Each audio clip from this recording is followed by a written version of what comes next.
Hello everyone. हमने आज के फर्स्ट वीडियो में जैक के द्वारा दिए गए सभी एमसीक्यू क्वेश्चनों को देखा था। अभी हम देखने जा रहे हैं वेरी शॉर्ट आंसर्स में सबसे पहला क्वेश्चन, उदारवाद का क्या अर्थ है।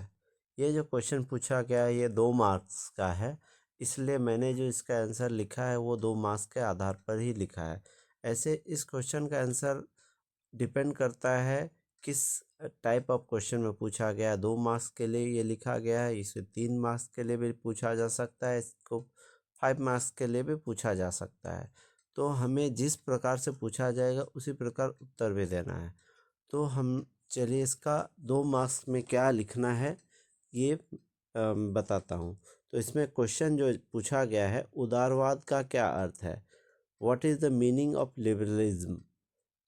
तो उदारवाद का अर्थ जो यहाँ लिखा गया है, बुक में दिया गया है, रिमूविंग बैरियर्स और restrictions set by the government is known as liberalisation. तो हिंदी में अगर कहें तो सरकार द्वारा लगाए गए प्रतिबंधों को हटाना ही उदारीकरण है। ये बुक में दिया गया है, उसी को मैंने ही अपने शब्दों में भी लिखा है।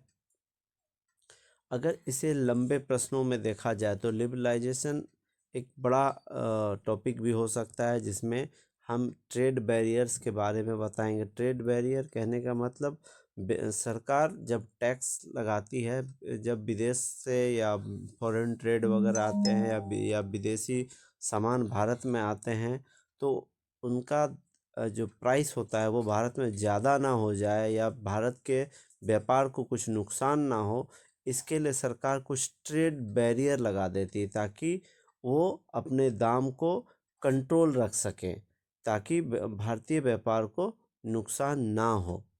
तो इस प्रकार के प्रतिबंध को जब हटा लिया जाता है तब उसे कहेंगे उदारीकरण। ये जो उदारीकरण की प्रक्रिया है, भारत में ये 1991 में आई थी, 1991 में ही ये आई थी। तो तभी ही लागू हुआ था LPG, means L for liberalisation, P for privatisation, G for globalisation. तभी से ये भारत में लागू है। धन्यवाद।